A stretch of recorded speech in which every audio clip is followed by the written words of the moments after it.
Bullshit. Donuts, bagels, lunches, dinners. It's the No BS Marketing Show. I'm Dave Mastovich, CEO of Massolutions, the world's only no bullshit marketing firm.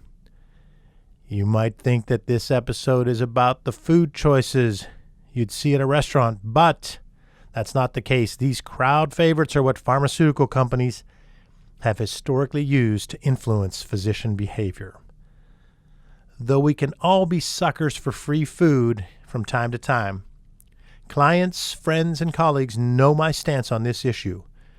Buying someone food is still not marketing. I say still because I've ranted about this for a long time and pushed for change because buying food to influence healthcare decision makers pretty much borders on bribery, and it's giving junk food a whole new meaning.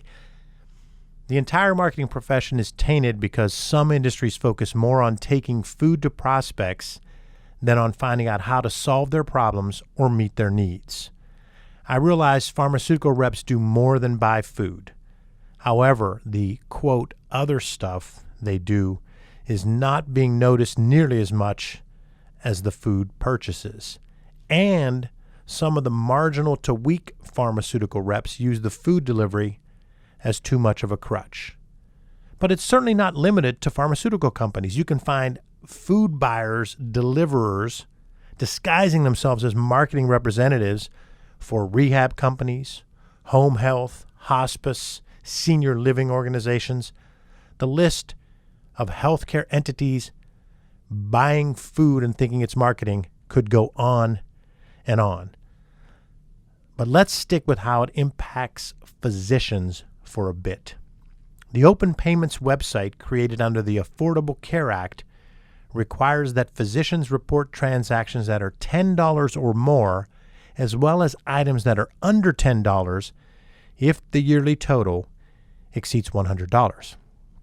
This means that free lunches and free samples must be reported, and this has led to 500,000 physicians and more than 100,000 other healthcare providers to be listed on the site. Staggering.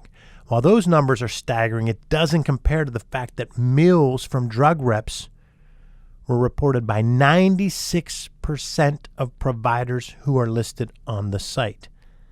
While some physicians vehemently deny that a free meal or gift could persuade their decision, there are physicians who do believe in the persuasive power of these niceties.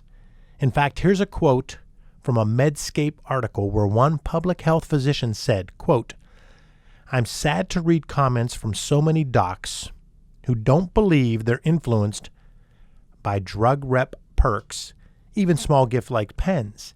These are not conscious decisions we make. Encounters with drug reps and the perks they offer, even pens, maybe especially pens because you might use them frequently, get their names into our heads subconsciously, and we develop the biases unintentionally." That's from a public health doctor interviewed in a Medscape article.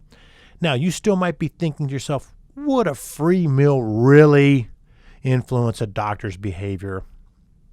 Well, a study published in the Journal of the American Medical Association shows that it actually does. In their study, they found that free food can influence a doctor's prescribing habits.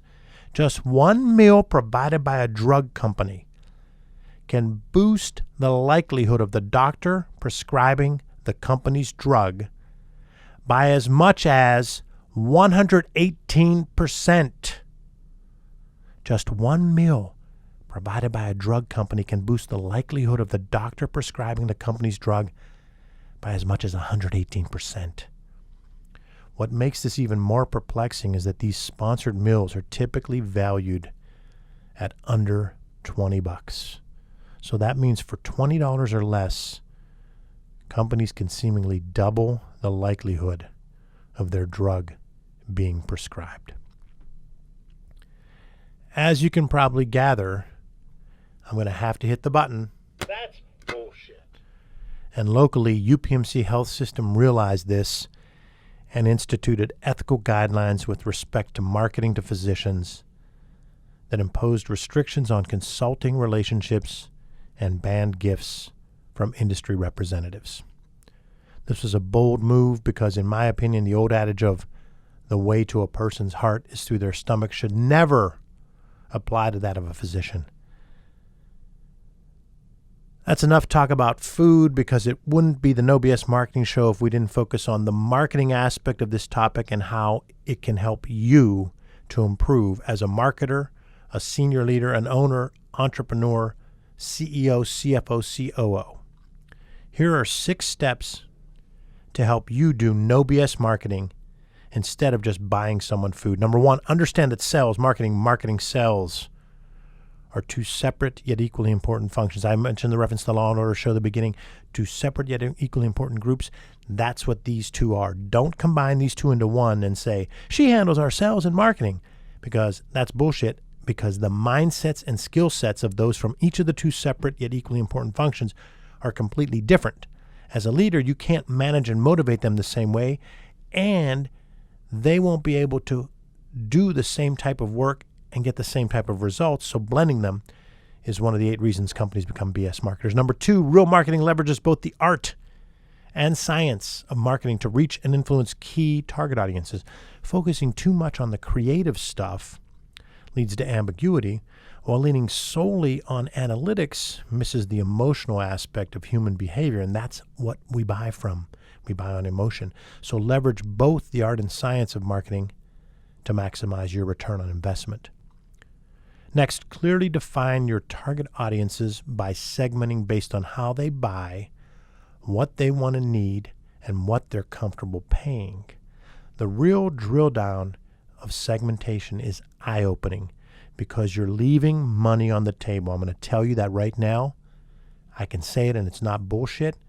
With a 99% certainty, your company is leaving money on the table because you haven't done the real drill down. Because true market segmentation not only tells you who your ideal customers currently are, it tells you who they should be. It tells you who's buying and why, and who's not buying and why not. It tells you what price your customers are willing to pay for different services, because segmentation is directly tied to pricing, because in each buying situation we have a different mindset. Think about it. When you're at a concert, you pay 5 times as much for a bottle of water as you do when you get it at a store. So the real drill down and clearly defining your target audiences is a game changer. Remember that who you market to is different from who you sell to. Your own employees impact current and potential customers, so treat them the way you do any other customer target market segment. Employees are one of the most neglected target audiences out there. You need to build a campaign and messaging and cultural messaging around them. We call it B2E, business to employees. Number 5, find out what customers and prospects really think by leveraging marketing intel. I mentioned it a little bit earlier during the segmentation, but ask open-ended questions, then shut up and listen. Then make sure to act on what you learn and follow up to let everyone that you talk to know that you listened. And number 6, focus on one big idea or major takeaway from each meeting. And I don't mean asking what they want to eat for lunch. So the next time someone asks you who's buying lunch at the office, let's hope it's not a pharmaceutical company or someone calling themselves a marketing representative when really they're just a food buyer and deliverer. Thanks for listening to this episode of the No BS Marketing Show, recorded in our studios in bold, beautiful downtown Pittsburgh. Sign up for your weekly No BS Marketing fix by going to massolutions.biz. And remember, ask yourself, what's the big idea? And build your story around the answer. It's all about bold solutions, no BS.